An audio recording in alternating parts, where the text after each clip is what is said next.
Hi friends, இன்றைக்கி நம்ம பார்க்க போகிற டாபிக் என்னென்னா ஆப்ரேட்டிங் சிஸ்டமில் இருந்து பேஜ் ரீப்ளேஸ்மெண்ட் அல்காரிதத்தில் சம் கால்குலேஷன் தான் இன்றைக்கி பார்க்க போகிறோம். அதில் பேஜ் ஃபால்ட்டு, பேஜ் ப்ராபபிலிட்டி, இந்த மாதிரி சம் கால்குலேஷன் வந்து எப்படி கண்டுபிடிக்கிறது, இதுலேருந்து கேட்கக்கூடிய கொஸ்டின்ஸ் வந்து எப்படி ஆன்சர் பண்ணுறது அப்படிங்கிறது தான் இந்த வீடியோவில் பார்க்க போகிறோம். என்னோடய வீடியோவை ஃபுல்லாக பாருங்கள், சப்ஸ்கிரைப் பண்ணுங்கள், கமெண்ட் பண்ணுங்கள், உங்கள் ஃப்ரெண்ட்ஸ்க்கு ஷேர் பண்ணுங்கள், லைக் பண்ணுங்கள். ஓகே, கிளாஸ்க்குள்ளே போகலாம். 1 3 0 3 5 6 3 இந்த மாதிரி சம் நம்பர்ஸ் கொடுத்துருவாங்க. Find first in first out, FIFO அப்படின்னா ஃபஸ்ட்டு இன் ஃபஸ்ட் அவுட் அப்படின்னு அர்த்தம். இதில் வந்து கொஸ்டின்லேயே வந்து எத்தனை ஃப்ரேம்ஸ் அப்படிங்கிறதையும் மென்ஷன் பண்ணிடுவாங்க. ஸோ நமக்கு கொஸ்டின் வந்து 3 ஃப்ரேம்ஸ் அப்படின்றத கொடுத்துட்டாங்க. இப்போ நம்ம ஃபஸ்ட்டு இதில் பார்க்க போகிறது find page fault, second find page probability, அடுத்து find page hit, next find hit ratio, last one find percentage of page fault. So இந்த 5 வந்து இந்த கால்குலேஷன் நம்ம பார்க்க போகிறோம். இதை வந்து நம்ம வரிசையாக நம்ம ஃபைண்ட் பண்ணுவோம். First find page fault. Page fault கண்டுபிடிக்கிறதுக்கு ஃபஸ்ட்டு நம்ம கொஸ்டினில் எத்தனை ஃப்ரேம்ஸ் கொடுத்துருக்காங்க அப்படிங்கிறத பார்த்துக்கணும். ஸோ 3 ஃப்ரேம்ஸ் கொடுத்ததுனால நம்ம என்ன பண்ணணும் அப்படின்னா ஒரு 3 நம்பர்ஸ் எழுதுகிற அளவுக்கு நம்ம இந்த மாதிரி ஒரு லென்த்தான ஒரு பாக்ஸ் வந்து க்ரியேட் பண்ணிக்கணும். நெக்ஸ்ட்டு இதில் எத்தனை நம்பர்ஸ் கொடுத்துருக்காங்களோ அதை கவுண்ட் பண்ணணும். 1 2 3 4 5 6 7. ஸோ 7 நம்பர்ஸ் கொடுத்துருக்காங்க. ஸோ அது மாதிரி நம்ம இதில் வந்து 7 பாக்ஸ் வந்து க்ரியேட் பண்ணிக்கணும். ஒவ்வொரு பாக்ஸ்லையும் 3 நம்பர் ஆட் பண்ணுற அளவுக்கு ஸ்பேஸ் விட்டு நம்ம க்ரியேட் பண்ணிக்கணும். அப்புறம் நம்ம கொஸ்டினில் கொடுத்த மணி இந்த 7 நம்பர்ஸையும் எடுத்து இந்த பாக்ஸுக்கு மேலே வந்து அப்படியே நோட் பண்ணிக்கணும். எல்லாமே 1 3 0 3 5 6 3 அப்படின்னு அந்த கொஸ்டினில் உள்ள அந்த நம்பரை நம்ம அப்படியே ஆட் பண்ணிக்கணும். இந்த பாக்ஸில் ஃபஸ்ட்டு உள்ள நம்பரை அப்படியே கொண்டு வந்துடணும். 1 அப்படிங்கிறத இந்த பாக்ஸுக்குள்ளே கொண்டு வந்துடணும். ஸோ இப்போ இந்த 1ங்கிறது பேஜ் ஃபால்ட்டு 1. ஸோ நமக்கு ஒரு பேஜ் ஃபால்ட் இருக்குது. அடுத்து செகண்ட் இந்த 3ங்கிற நம்பரை இந்த 1ங்கிற நம்பரை அதையே அப்படியே இங்கே காப்பி பண்ணிடணும். இங்கே உள்ள 1 அடுத்து இங்கே கொண்டு வந்துடணும். அதுக்கு மேலே இந்த மேலே உள்ள 3யை அப்படியே இறக்கிடணும். ஸோ இதையும் நம்ம வந்து இந்த பாக்ஸுக்குள்ளே கொண்டு வந்தனால இங்கே ஒரு பேஜ் ஃபால்ட்டு. ஸோ இப்போ நமக்கு ரெண்டு பேஜ் ஃபால்ட்டு கிடச்சிருச்சு. நெக்ஸ்ட்டு இந்த 0ங்கிறதையும் இந்த 1 3 அப்படியே இந்த பக்கம் உள்ளதை லெஃப்ட் சைடு உள்ளதை அப்படியே காப்பி பண்ணதுக்கப்புறம் மேலே உள்ள 0வை என்ன பண்ணணும்னா அந்த பாக்ஸுக்குள்ளே கொண்டு வரணும். ஸோ இப்போ வந்து எனக்கு பேஜ் ஃபால்ட்டு 3 ஆயிடுச்சு. நெக்ஸ்ட்டு இந்த இதில் வந்து 3ன்னு கேட்டிருக்காங்க. 3ங்கிற நம்பர் வந்து ஏற்கனவே வந்து இங்கே வந்து அதுக்கு பாக்ஸில் இருக்குது. ஸோ நம்ம எந்த சேஞ்சஸும் இதில் பண்ண தேவையில்லை. அடுத்து நெக்ஸ்ட்டு 5ங்கிற நம்பர் வந்து இங்கே வந்து எங்கனக்குள்ளே ஃபிக்ஸ் பண்ணணும் அப்படிங்கிறத பார்க்கணும். இப்போ நம்ம ஏற்கனவே வந்து கொஸ்டினில் என்ன கேட்டிருக்காங்க அப்படின்னா ஃபஸ்ட்டு இன் ஃபஸ்ட் அவுட்டு அப்படிங்கிறத கேட்டிருக்காங்க. அதில் என்ன பண்ணணும் அப்படின்னா ஃபஸ்ட்டாக வந்து நம்ம எந்த நம்பர் நோட் பண்ணோம், 1 அப்படிங்கிற நம்பர் தான் நோட் பண்ணோம். ஸோ இந்த 1க்கு நேராக தான் இந்த 5ங்கிற நம்பரை கொண்டு வரணும். ஸோ இந்த இடத்துல 5. மீதம் வந்து இங்கே உள்ள இந்த 3 அப்படியே இங்கே காப்பி ஆயிரும், 0 வந்து காப்பி ஆயிரும். ஸோ ஃபஸ்ட்டாக நம்ம எந்த வேல்யூவை நம்ம பாக்ஸுக்குள்ளே கொண்டோமோ அந்த வேல்யூவுக்கு நேராக தான் வந்து இந்த 5ங்கிற வேல்யூவை சேஞ்ச் பண்ணணும். ஸோ இங்கனக்குள்ள ஒரு பேஜ் ஃபால்ட்டு. இப்போ டோட்டலாக வந்து நமக்கு 4 பேஜ் ஃபால்ட் இருக்குது. நெக்ஸ்ட்டு 6. அடுத்து என்ன செய்யணும் அப்படின்னா இந்த 5க்கு அப்புறம் நம்ம வந்து இந்த பாக்ஸுக்குள்ளே என்ன வேல்யூவை இன்சர்ட் பண்ணோம், 3ங்கிற வேல்யூ தான் நம்ம இன்சர்ட் பண்ணோம். ஸோ இந்த 5வை வந்து அப்படியே போட்டுறணும்.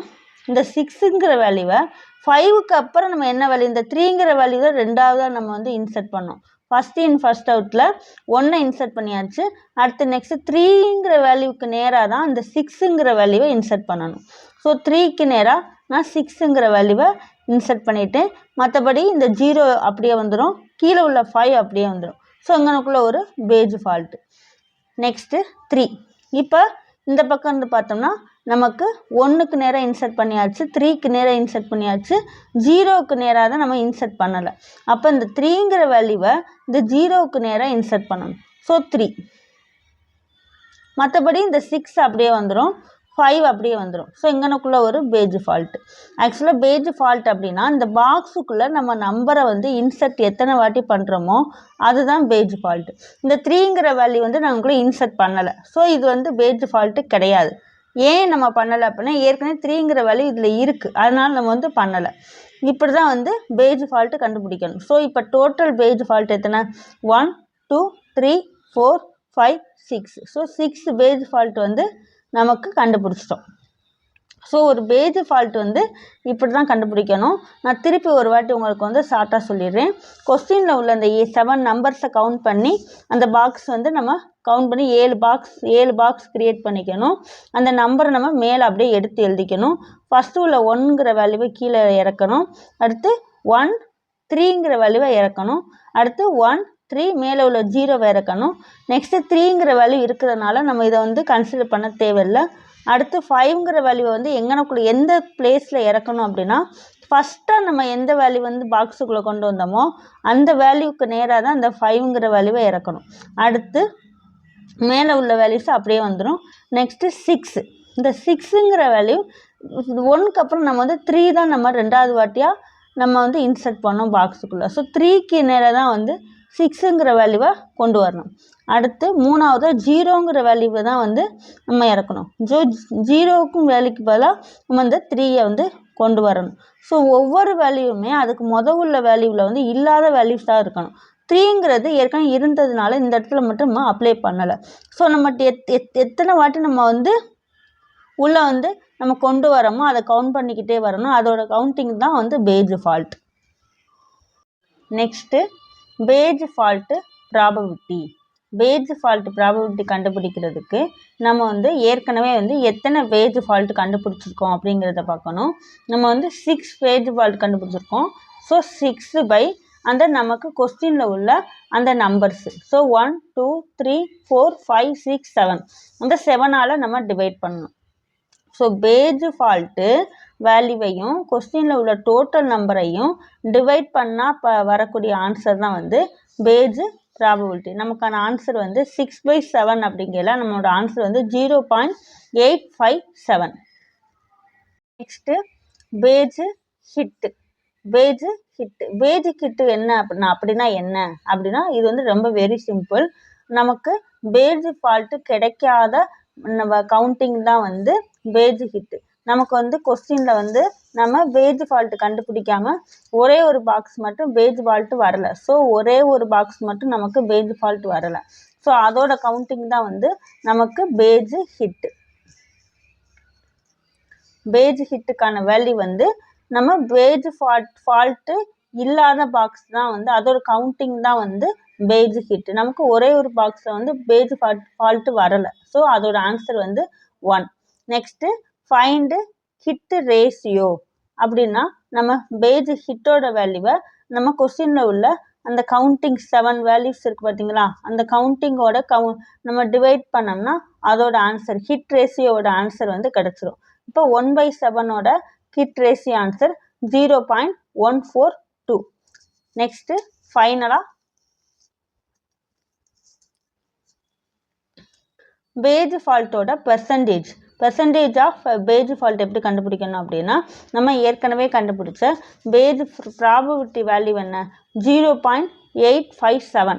அதோட நம்ம 100 வந்து மல்டிப்ளை பண்ணோம் அப்படின்னா அதுதான் percentage of page fault. So 0.857 × 100 அப்படின்னு நம்ம ரெண்டையும் மல்டிப்ளை பண்ணோம்னா 857. ஸோ இதுதான் வந்து percentage of page fault. Okay, thank you.